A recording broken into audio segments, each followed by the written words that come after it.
Muy buenas tardes a todos. Vamos a empezar con la exposición. Bueno, para hablar un poco de lo que es el trauma de tórax, vamos a revisar un poquito la epidemiología.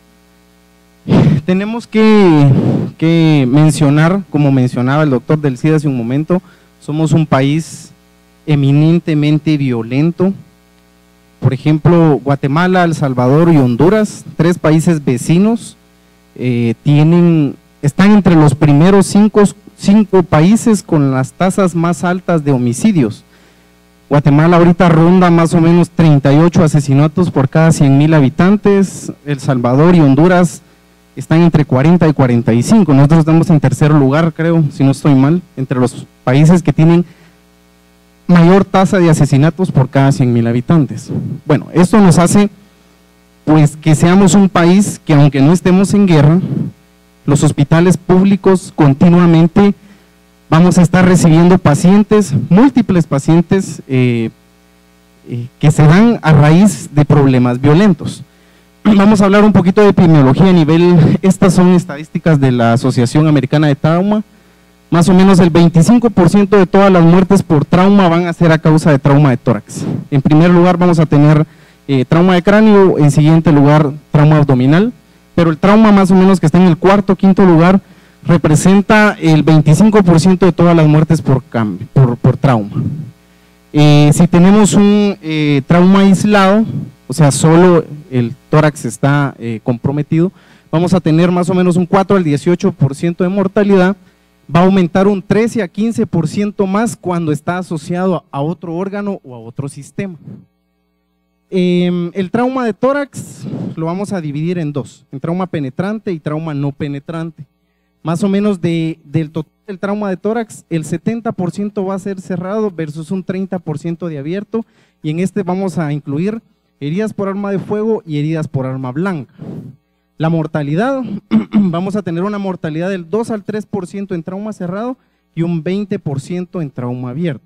Siguiente, por favor. Esta es una estadística recopilada aquí en el Hospital de Cobán.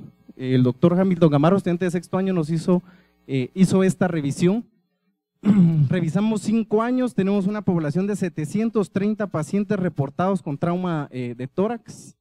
De estos el 78% fue masculino, el 22% femenino, para tener un porcentaje de 74% cerrado y 26% abierto. Un poquito se parece a las estadísticas que vimos de la Asociación Americana de Trauma. De estos, en el abierto, que lo dividimos en herida por arma de fuego y herida por arma abierta, herida por arma blanca, perdón, tenemos 54% para herida por arma fuego, 46% para blanca, con una mortalidad del 41%. Esta mortalidad sí se ve bastante aumentada con respecto a la que mencionamos anteriormente. Tenemos 41% de mortalidad, mientras vemos a nivel, pues, como continente, estamos en el 20% más o menos. El cerrado va a tener una mortalidad solo del 6%, esos datos de acá. En este tiempo se practicaron 27 toracotomías en el hospital y aparte de eso 10 ventanas pericárdicas en este periodo. Este es trabajo hecho por todo el personal del hospital que labora como cirujanos. Vamos a empezar a hablar un poco del manejo, ya que mencionamos un poco la epidemiología, la importancia del trauma de tórax. El resumen del manejo lo vamos a tener en 3 puntos básicos. Primero, la atención prehospitalaria básica, que pues la organización del tratamiento prehospitalario en nuestro país aún es muy deficiente. Vamos a mencionar unos puntos importantes dentro de esto. La atención hospitalaria, que va a ser pues el ATLS avanzado, en base a esto nos vamos a guiar. Y el último punto va a ser la evaluación secundaria, ya que estabilizamos al paciente,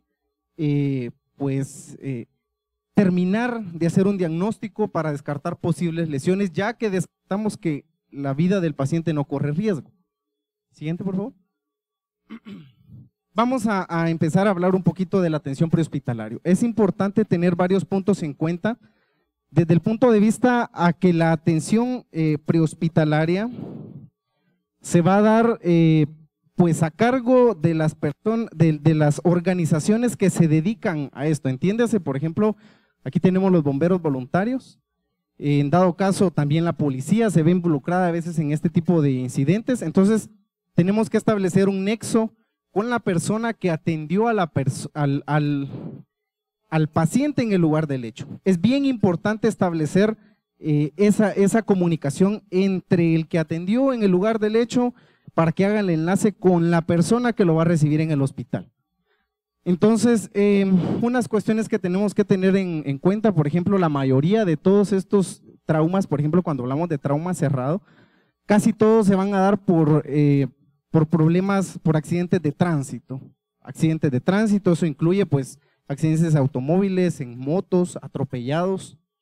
Entonces, en la cinemática del trauma, que se le llama el mecanismo por el cual se va a producir el trauma, vamos a tener que la principal causa de esto va a ser la desaceleración brusca. O sea, la ley de la inercia, que al impactar el vehículo, por ejemplo, la persona que va dentro del carro continúe el movimiento hasta que una fuerza lo detenga. Pues regularmente, por ejemplo, el que va en el automóvil o el que va en la motocicleta se va a detener hasta que impacte sobre algún objeto o sobre el suelo.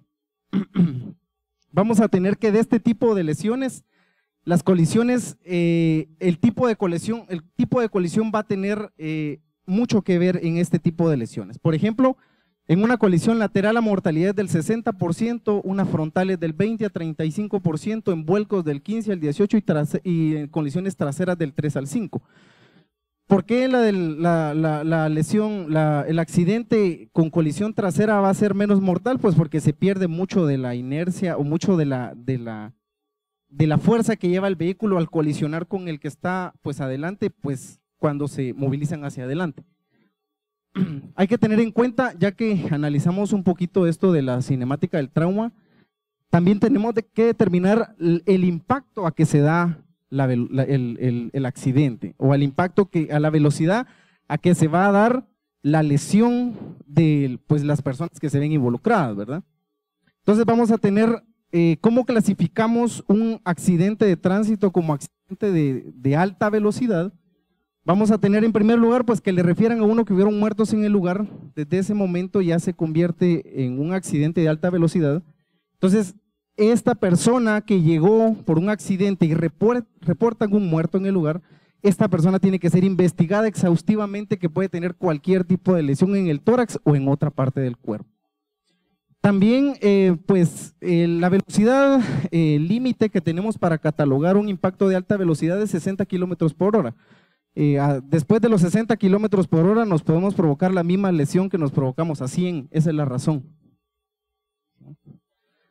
Hablando ya del trauma de tórax, que es de lo que vamos a hablar un poquito de la cinemática del trauma contuso, el impacto frontal.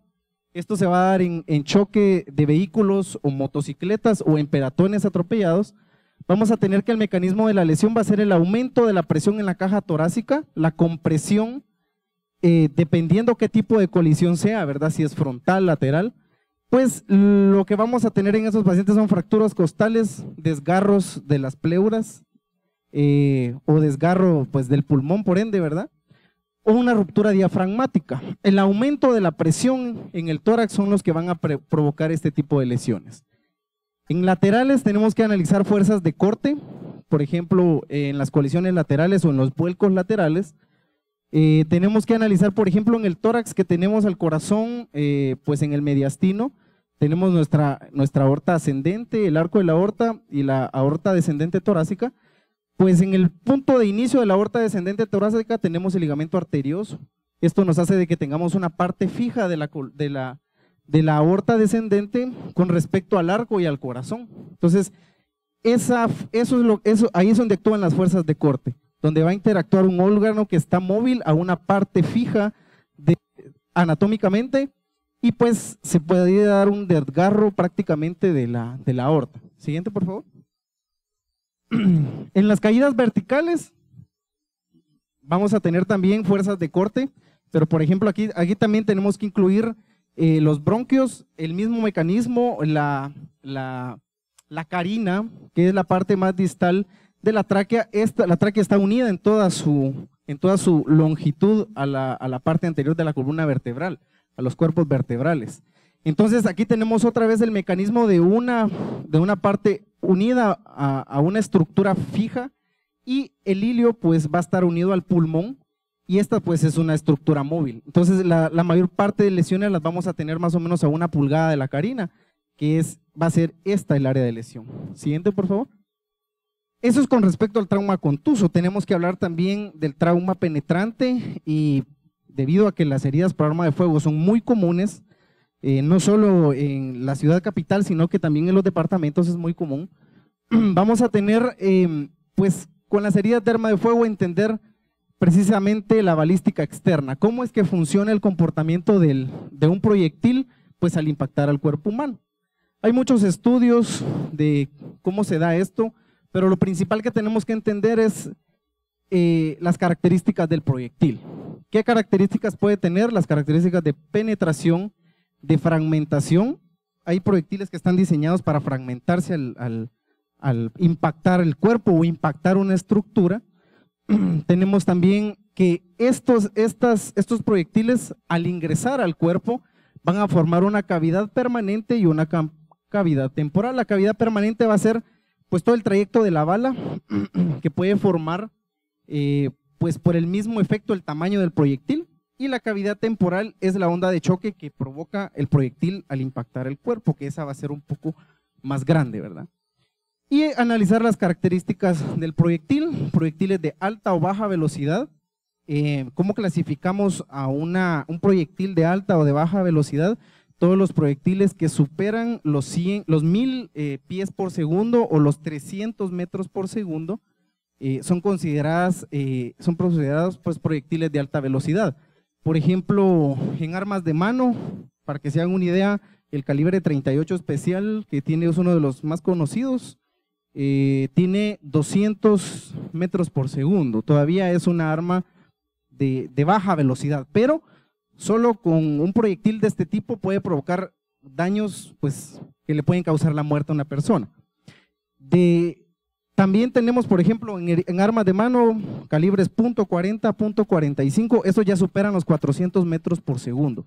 Ya son proyectiles de alta velocidad, entonces por ende pueden provocar más daño al cuerpo. Igual cuando analizamos si hay proyectiles encamisados o semi-encamisados, los proyectiles están fabricados con un centro fabricado de plomo y están recubiertos por latón. Los semi-encamisados son los que en la punta no tienen latón. El problema de este tipo de proyectiles es de que al impactar con el cuerpo tienden a deformarse, están diseñados para deformarse, por ende, si se deforma el proyectil, la lesión que puede provocar es mayor. Digamos. Herida por arma blanca, estas pues son lesiones de baja velocidad, lesión directa en el órgano.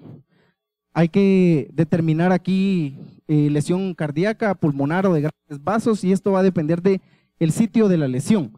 Y pues hay que analizar, cuando miramos una herida por arma blanca, aunque sea pequeña, pues hay que considerar de que esta puede ser hecha por una arma blanca que es muy larga, ¿verdad?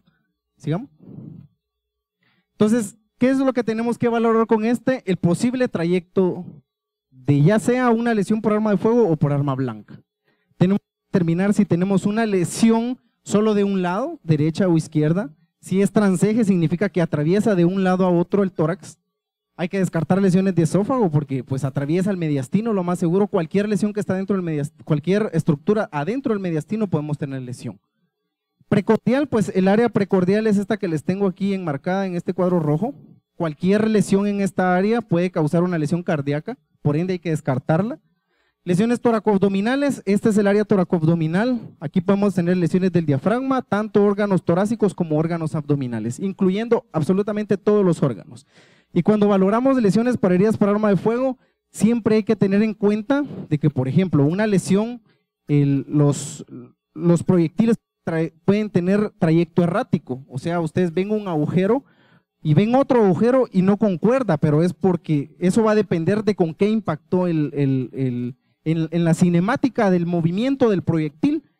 Si topa con alguna estructura que lo deforme, también le puede cambiar el trayecto. Entonces, por eso es de que hablamos de heridas por arma de fuego con trayecto errático. Siguiente, por favor. Entonces aquí llegamos al punto final, a la alerta del trauma.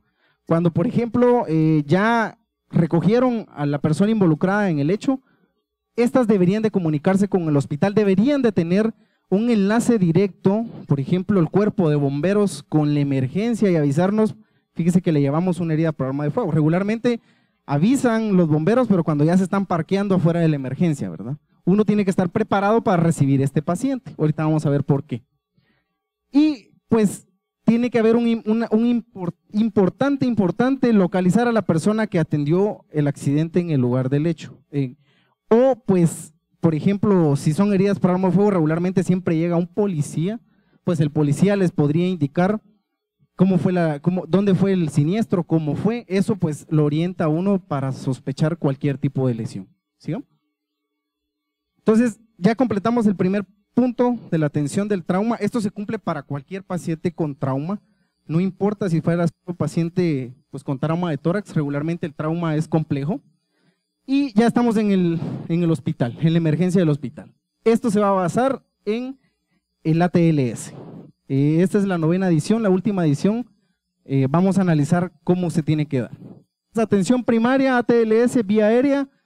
Todos los pacientes con inmovilización del cuello, descartar que no esté obstruida la vía aérea, trauma sobre estructuras de la vía aérea superior, y el objetivo pues asegurar la vía aérea. Sigamos. En B, respiración, seguimos con la inmovilización del cuello, inspección, palpación, perscrutación. Esta tiene que ser una evaluación rápida para identificar posibles lesiones primarias y asegurar una adecuada ventilación pulmonar. Sigamos. Principal causa de ventilación mecánica, principal causa de neumotórax, atención, ventilación mecánica. El paciente que llega con, por ejemplo, politraumatismo, múltiples traumas y tiene una lesión en el tórax, lo intubamos, lo primero que le vamos a causar es un neumotórax, atención. ¿Cómo se puede presentar el neumotórax, atención? Signos: dolor, cianosis, ausencia del murmullo vesicular, tórax asimétrico, enfisema subcutáneo, taquicardia, distrés respiratorio, hipotensión y choque. Esto es lo que nos va a diferenciar un neumotórax, atención, de un neumotórax simple, la hipotensión. ¿Sigamos? ¿Cuál es el tratamiento? Descompresión de urgencia. Es importante mencionar esto porque la descompresión de urgencia se puede hacer de una manera sencilla con un angiocat 14 o 16. Por ejemplo, tenemos el problema en el hospital que a veces nos refieren, por ejemplo, un paciente de La Tinta o un paciente de Fray o un paciente de Ixcán y lo mandan con un neumotórax, atención, pues la mayoría se muere en el camino. Esto lo podría hacer el médico que lo atiende en los hospitales que están en esas áreas. Se coloca un angiocat 14 o 16. Se le puede colocar a ese mismo angiocat aquí un dedo de un guante amarrado y en la punta del guante pues tener un agujerito, y eso es lo que se conoce como válvula de aleteo de Heimlich. Pues esto le va a salvar la vida al paciente en ese momento. Lógicamente que el tratamiento definitivo es colocar un tubo intercostal, pero si no tienen un cirujano cerca, se puede hacer esto con un angiocat. ¿Seguimos? Tenemos el neumotórax abierto. Esto es pérdida de la presión inmediata, la presión negativa, ¿verdad?, del tórax. Regularmente manejamos presiones de -4 a -7 dependiendo del ciclo de la respiración. Entonces el aire va a tender a salir por el camino que ofrece menor resistencia. Si la abertura que tenemos en el tórax es por lo menos 2/3 o más del diámetro de la tráquea, pues vamos a tener que se va a provocar un neumotórax abierto.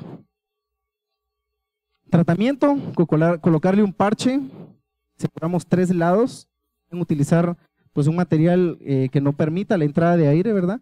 Cada vez que el paciente realiza una inspiración-expiración, pues permite la salida del aire, pero no permite la entrada. Lógicamente que esto se puede hacer si no se tiene a disponibilidad un quirófano o quien lo haga, porque el cierre definitivo pues va a ser cerrar la herida y colocar un tubo intercostal. Evaluar también pacientes con tórax inestable, 3 o más fracturas continuas, se ve un segmento batiente. Aquí no le estamos haciendo radiografía al paciente, esto se ve. Va a tener mucho dolor, la mecánica pulmonar se ve afectada, lesiones pulmonares, podemos sospechar en un neumotórax y hay que colocar el costal. Tratamiento: pues en estos pacientes adecuada ventilación, oxígeno, resucitación, valorar siempre contusión pulmonar en trauma cerrado, pero lo principal va a ser analgesia, uso de narcóticos como fentanil, la dosis de analgesia, bloqueos epidurales, intrapleural o extrapleural se pueden utilizar, pero si los controlamos vamos a tener que colocarlos en ventilación mecánica. Ahorita pues terminamos de ver la B, si se dan cuenta todavía estamos en el cuarto de choque, en el área roja atendiendo al paciente. Ya aseguramos nuestra vía aérea o si encontramos una lesión pues hay que darle el tratamiento. Pasamos a C, que es la circulación. En este punto tal vez es uno de los puntos más importantes en el manejo de cualquier paciente con trauma, independientemente si sea un trauma de tórax, un trauma de abdomen, inclusive trauma craneoencefálico. Hay que evaluar al paciente desde el punto de vista clínico, pacientes que estén cianóticos, evaluar la temperatura, pulsos de llenado capilar, presión arterial. Esto nos engloba a un paciente que está en síntomas adrenérgicos, una presión arterial, por ejemplo, los pacientes que están sangrando y no han perdido el 30% de su volumen, pues van a tener una presión normal. Esto lo podemos pues optimizar midiendo la presión de pulso. La presión de pulso es la resta de la presión diastólica menos la sistólica. Y vamos a obtener que si tenemos que está alterada, el paciente ya perdió el 15% de su volumen. Estos son a los que se les conocen como signos premonitorios de choque. La presión de pulso es inversamente proporcional al volumen circulante en el momento en que se mide. Tenemos que tener un monitor cardíaco y en este punto tenemos que descartar cualquier lesión del sistema circulatorio. Hemotórax, un taponamiento cardíaco o que el paciente esté en estado de choque. Lo importante del taponamiento del cardíaco es que solo el 30% de los pacientes lo van a tener. Para el éxito en el manejo del taponamiento cardíaco, pues es encontrar a pacientes que todavía no tienen entrada de Beck. Eso lo podemos hacer pues por varias formas, ahorita vamos a discutirlo. Por ejemplo, este cuadro es bien importante, aquí podemos ver cómo la presión arterial, aunque el porcentaje de pérdida de sangre, aquí dice, miren, porcentaje de sangre total eliminada, hasta que no hemos eliminado el 30% de la sangre, no vamos a tener una alteración de la presión arterial. Y esto se va a dar pues, por el sistema adrenérgico. La liberación de adrenalina en ese momento por el sistema parasimpático es el que logra mantener la presión arterial, pero hasta que no perdemos el 30% no vamos a tener un paciente en choque.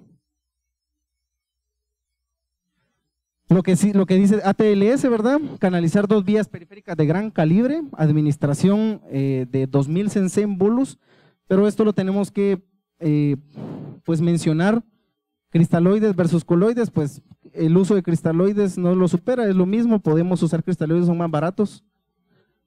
Hipotensión permisiva, esto significa de que podemos en algún momento dejar a nuestro paciente que esté hipotenso en lo que encontramos la lesión, o sea, llevarlo a sala de operaciones hipotenso si estamos sospechando que tenga una lesión en el tórax, o digamos si estuviéramos evaluando a un paciente que tiene una lesión en otro órgano, pues lo podemos dejar en una presión media entre 60 y 70 milímetros de mercurio y no reanimarlo hasta que no identifiquemos el área, el lugar de la lesión, y hasta tener controlada ese lugar de la lesión, reanimar a este paciente con estos 2000 cc en bolos.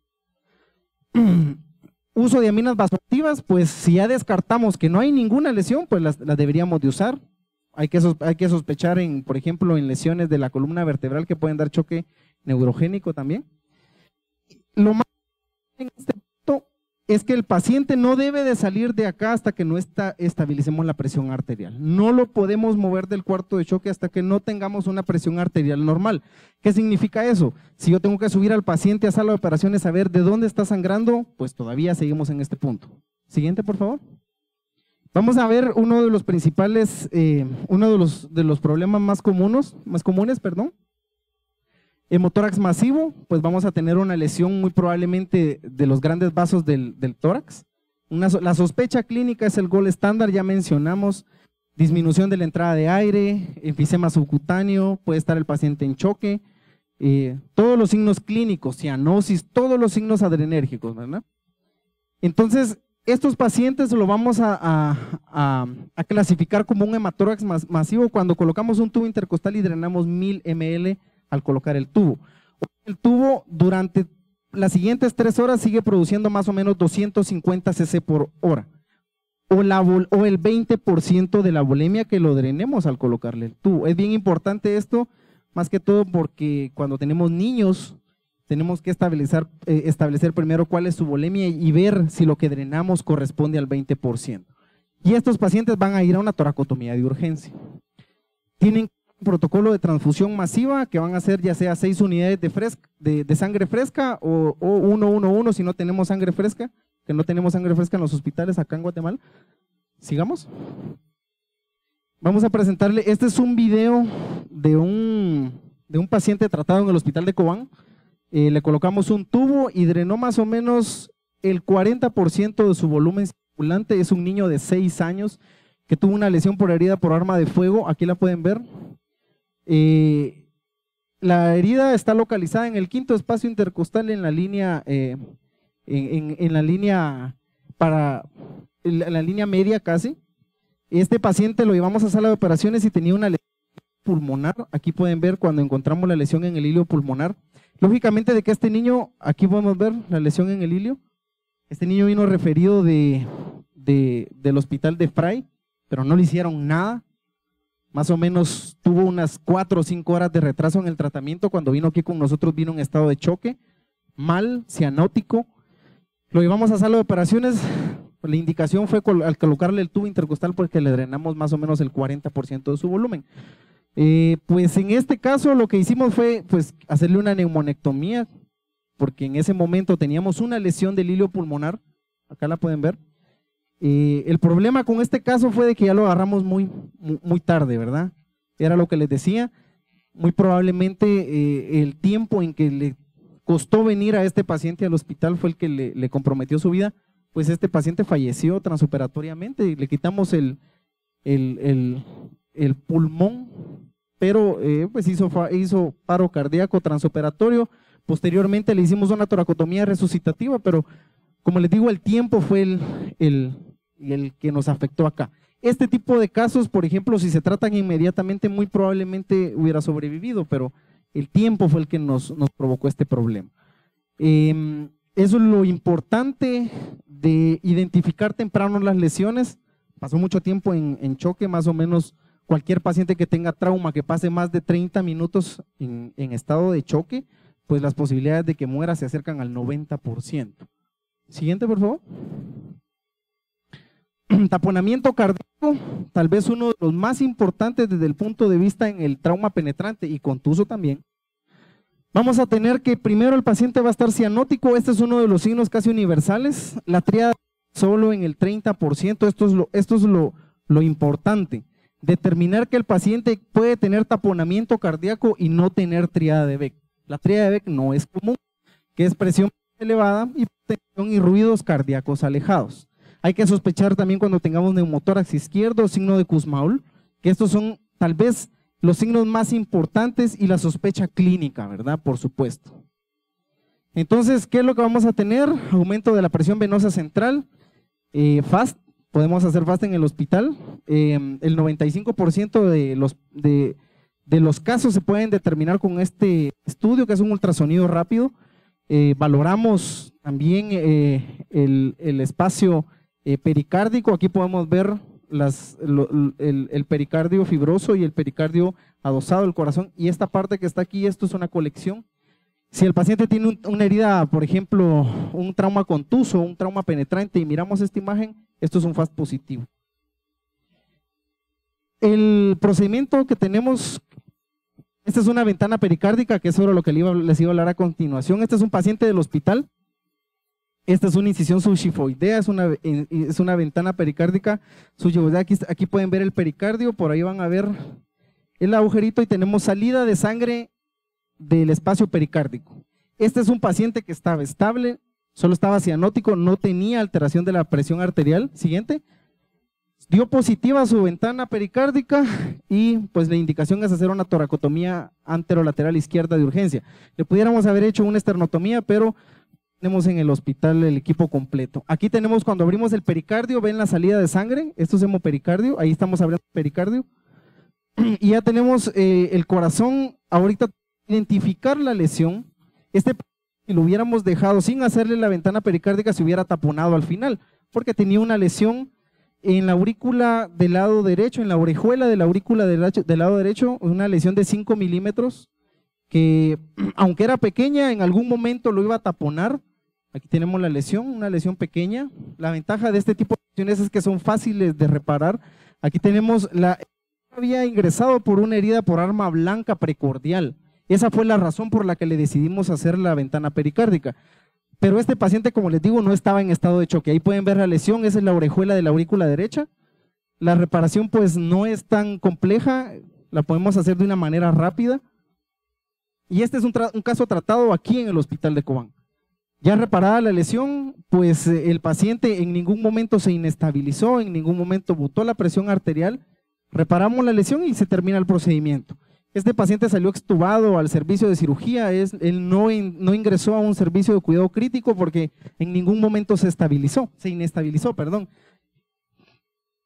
El éxito en estos pacientes es agarrarlos así, que el paciente pues no esté comprometido aún su estado hemodinámico, porque le va a ir mejor. Como les había dicho, solo con que pase el paciente hipotenso 30 minutos por una lesión de este tipo, la mortalidad va a ser del 90%. ¿Qué nos ayuda a hacer el diagnóstico? La ventana pericárdica, y en algún momento si tenemos FAST disponible, podemos utilizar el FAST. Ahí ya terminamos el procedimiento, se cerró el paciente y tuvo una muy buena evolución, sobrevivió. Bueno, ya mencionamos, por ejemplo, los primeros dos problemas que vamos a tener en este punto. Ahora tenemos que hablar un poquito de toracotomía resucitativa. Estos son los pacientes que ya nos llegan en muy malas condiciones, son los pacientes que llegan hipotensos.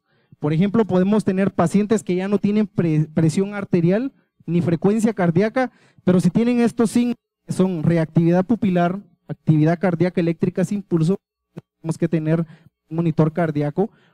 Con esfuerzo respiratorio, estos son considerados signos de vida. Aunque el paciente no tenga frecuencia cardíaca ni presión arterial, les podemos ofrecer algo. Entonces, los tenemos que determinar primero el tipo de trauma, contuso penetrante. Si tenemos contuso, el testigo prehospitalario juega un papel muy importante aquí. Si el paro cardiorrespiratorio fue menor a 5 minutos, le podemos ofrecer una toracotomía resucitativa. O si tiene el paciente taponamiento cardíaco. Sin embargo, el tratamiento para el trauma contuso, pues la mortalidad es muy alta. Por eso es de que algunas escuelas de entrenamiento optan en no hacerlo. La mortalidad de estos pacientes es del 98%. Contrasta con el trauma penetrante. El penetrante, pese en un paro cardiorrespiratorio, pues menor a 15 minutos, o hemorragia masiva, cualquiera de estos dos, pues nos pueden ser indicaciones para hacerle una toracotomía resucitativa. Pero juega un papel muy importante el testigo prehospitalario, ¿verdad? Esta es una toracotomía resucitativa. Esta sí no fue hecha aquí en Cobán, pero se las coloqué, por ejemplo. Por ejemplo, esta fue hecha en el Hospital General, la hice en el último año de entrenamiento. Esta es una herida por arma de fuego, disculpen, no se ve bien. Una herida por arma de fuego en el ventrículo del lado izquierdo. Tenemos una lesión grande, pero este paciente ya no tenía frecuencia cardíaca ni presión arterial. Tal vez si lo regresamos, tal vez vuelve a correr de nuevo.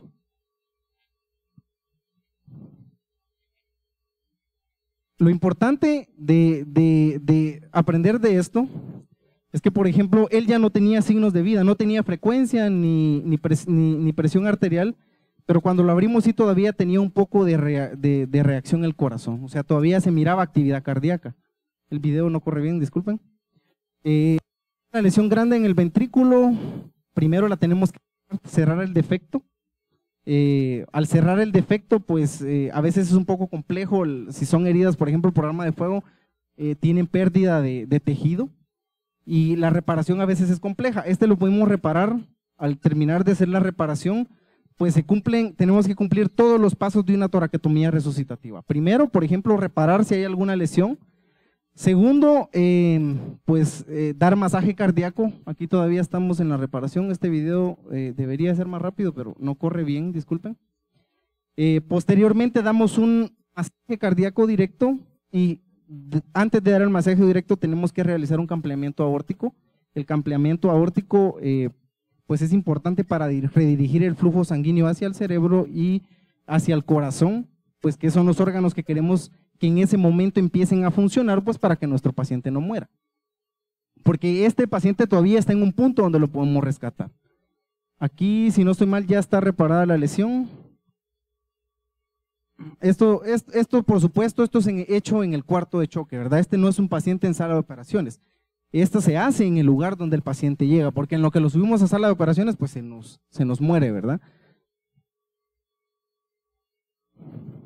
No se ve bien. Si quiere, continuemos. Entonces, las maniobras terapéuticas de la toracotomía de urgencia, evacuación del sangrado, ¿qué es lo que produce el taponamiento si estaba taponado el paciente? Control del sangrado a nivel torácico, masaje cardíaco directo, campla aórtico a nivel de la aorta descendente torácica, pues la disecamos y colocamos una pinza, y eso lo que nos va a hacer es redirigir el flujo hacia el cerebro y hacia el corazón. Pues esto lo podemos hacer durante 45 minutos. Regularmente no lo hacemos durante todo ese tiempo, pero la podemos mantener campleada durante ese tiempo sin que el paciente sufra ningún daño. Por supuesto, estos son pacientes extremadamente graves, ¿verdad? La mortalidad de las heridas penetrantes del tórax cardíacas, pues se acercan al 60% si son penetrantes, si son contusas, llegamos hasta el 98%, como habíamos mencionado anteriormente.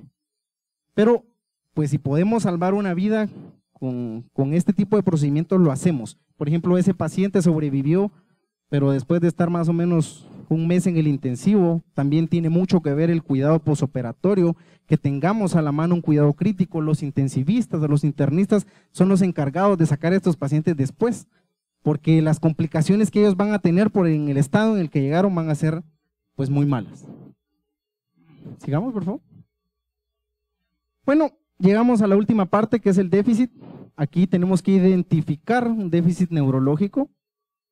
Pues si el paciente está pues consciente, pues tomar el Glasgow, sensibilidad, movilidad, fuerza muscular, reflejos osteotendinosos. Tenemos que descartar una lesión pues asociada probablemente hasta a nuestra columna vertebral, a la médula, para descartar que el paciente en algún momento tenga pues un choque neurogénico, ¿verdad? Exposición importante: el paciente debe estar despojado toda su ropa. Tiene que estar completamente desnudo, y aquí tenemos que hacer un examen cefalocaudal rápido para identificar posibles traumas. ¿Por qué? Porque, por ejemplo, el paciente que fue herido por arma de fuego, pues regularmente traen más heridas por arma de fuego. Hay que determinar si no tiene una herida en el abdomen o en otra parte del cuerpo. ¿Sigamos? Bueno, aquí ya terminamos el ATLS. Hasta donde el paciente en ese momento, en el cuarto de choque, lo podemos ayudar. Si ya salimos de este punto y el paciente pues está estable, no podemos salir de este punto si no cumplimos el protocolo, ¿verdad? Por eso está diseñado el protocolo. Entonces, en la evaluación secundaria ya tenemos el paciente estable, ya cumplimos con todo el ATLS, y el ATLS pues nos dio un paciente estable. Pues si no, lo tuvimos que subir a sala de operaciones y resolver el problema. Tenemos que tener una evaluación exhaustiva cefalocaudal. Radiografías, ¿qué radiografías tenemos que hacer? En los pacientes que están politraumatizados, tiene que tener mínimo una radiografía de cráneo, una radiografía de cervicales con todas sus proyecciones, una radiografía de tórax y una radiografía de pelvis. Y las radiografías de las siguientes estructuras anatómicas que el paciente tenga lesión. Gases arteriales, oximetría de pulso continuo, EKG continuo, porque tenemos que descartar posibles lesiones. ¿Cuáles son las que vamos a tener? Hemotórax simple, neumotórax simple, hemotórax, contusión pulmonar, que esto va muy relacionado al trauma contuso, lesiones del árbol traqueobronquial, lesión cardíaca contusa, disrupción aórtica, lesión diafragmática o ruptura diafragmática. Todas estas son las posibles lesiones que tenemos que descartar después de que salimos en la evaluación secundaria. Vamos a tener el neumotórax simple, pues una laceración pulmonar. El diagnóstico es clínico, ya lo mencionamos anteriormente. La radiografía de tórax confirma su diagnóstico, pues el tratamiento es colocar el tubo intercostal. Más o menos el 85% de los pacientes con trauma de tórax que tienen neumotórax resuelven solo con colocarles el tubo, no hay que hacerles nada más. Hay que tenerles un seguimiento continuo, porque estos pacientes nos pueden hacer neumotórax. Atención, ¿verdad? Hemotórax, el mismo mecanismo para el neumotórax, laceración pulmonar, Relacionado con fracturas costales, todos los pacientes que tienen fracturas costales hay que estarlos observando que no vayan a hacer un hemotórax. Se observa más o menos en la radiografía, para que miremos un borramiento del ángulo tenemos que tener por lo menos 250 cc, entonces estos pacientes si ya se ve borrado el ángulo hay que colocarles tubo. La tomografía pues se ve cualquier cantidad de sangre, sin embargo hay que ser cauteloso al momento de colocar un tubo intercostal en alguien que no lo necesita, valorando una tomografía. Contusión pulmonar, importante mencionarlo en el diagnóstico del trauma contuso. Aquí, esto puede estar asociado pues a tórax inestable, a trauma cerrado de tórax. Valorar mucho la lesión pulmonar desde el punto de vista del parénquima pulmonar. Podemos tener pues una parte prácticamente destruida del pulmón, y pues esto lo que le va a causar al paciente es una disminución de su presión parcial de oxígeno y pues por ende una saturación de oxígeno en su oxihemoglobina, y estos pacientes si están en este punto van a requerir ventilación mecánica. Lesiones del árbol traqueobronquial, ya lo mencionamos, la mayoría se va a dar a nivel de la carina. Pacientes pueden tener hemóptisis, enfisema subcutáneo, neumotórax a tensión. Pues con una radiografía lo podemos confirmar, habría que hacerles una broncoscopía de urgencia, pero esto sería en un mundo ideal. El trauma cardíaco contuso, pues las lesiones contusas del tórax, hay que valorar la contusión cardíaca, una ruptura cardíaca posterior a una contusión, sección de una arteria, lesiones valvulares, lesiones pericárdicas. Estos pacientes pueden hacer taponamiento cardíaco, por ejemplo, por una sección de una arteria coronaria, por un trauma contuso. Sin embargo, como les decía, la mortalidad es muy alta. El taponamiento cardíaco va a ser a causa de estos problemas, 98% de mortalidad, y estos habría que hacerles una toracotomía también. Diagnóstico, pues habría que hacer radiografías, el FAST es muy importante, disminuye su sensibilidad si tenemos neumotórax asociado, electrocardiograma, el ecocardiograma transesofágico si sospechamos en una lesión valvular. La troponina ahí es importante también sacarlas en estos pacientes, ya que una contusión cardíaca se va a comportar como un infarto del miocardio. Entonces, en el electrocardiograma lo podríamos ver como un infarto, contracciones ventriculares prematuras, taquicardia sinusal, fibrilación auricular, elevación del ST sin explicación. El paciente está post-trauma, pues lo más seguro es de que tiene una contusión cardíaca. Todos estos pacientes se deberían de observar por lo menos 48 horas. Otras lesiones que tenemos que descartar, disrupción aórtica común en colusiones de alta velocidad, también de muy alta mortalidad. Aquí no les podríamos ofrecer mayor tratamiento. En la radiografía vamos a ver ensanchamiento mediastinal, en ataque helicoidal, esta es el gol estándar para hacer el diagnóstico. Siguiente. Trauma diafragmático, ya mencionamos, herida por arma blanca y arma de fuego penetrante. Esto es trauma penetrante del lado izquierdo. Tiene que ir a una laparotomía exploradora. Les podemos ofrecer la laparoscopía diagnóstica, pero si es positiva hay que abrirlos de todos modos. No se le puede dar tratamiento conservador a heridas por arma de fuego y heridas por arma blanca toracoabdominales izquierdas, que estamos seguros que penetraron. Más si pues el paciente pues tenía un neumotórax con más seguridad, estos pacientes tienen que ir a sala de operaciones. En el lado derecho sí les podemos dar tratamiento conservador, pero tenemos que hacer todos los estudios. Esto incluye tomografía, pues todos los estudios que tengamos a disposición para poderlos manejar de este punto de vista. El contuso, pues sí lo podemos observar. Hay que descartar una hernia diafragmática traumática, radiografías, tomografía, extrusión diafragmática. Esto es uno de los que más nos va a ayudar a descartar una hernia diafragmática traumática. Siguiente. Este es un ejemplo, esta es una hernia diafragmática en un paciente con un trauma contuso. Este lo manejamos en el Hospital General. Este más o menos tenía 15 días de que sufrió un trauma y después se miraba esta imagen en la radiografía. Este es el estómago adentro del tórax. Cuando lo abrimos, aquí está el pulmón, esto que miran aquí es parte del estómago, por aquí se mira un poquito el vaso. Entonces estos son los pacientes que se operan posteriormente por una hernia diafragmática, por un trauma contuso. Y el trauma esofágico, lesiones transeje, o sea que atraviesen de un lado al otro el tórax, heridas por arma de fuego principalmente, pocos síntomas. Estos pacientes pueden tener hemóptisis o al final se van a manifestar como una mediastinitis y lo que les va a dar sepsis y posteriormente van a morir. Si nos da la mediastinitis, la mortalidad es muy alta. Rayos X, pues vamos a ver enfisema en el mediastino, tenemos que hacerles un esofagograma dinámico con medio hidrosoluble, si es negativo, pasarles bario Y si son negativos ambos, vamos a tener un 90% de que no tiene lesión en el esófago. Y endoscopía también hay que adjuntárselo, nos acercamos casi al 100% con los 3 estudios. El tratamiento pues va a ser una toracotomía, un cierre primario y drenaje.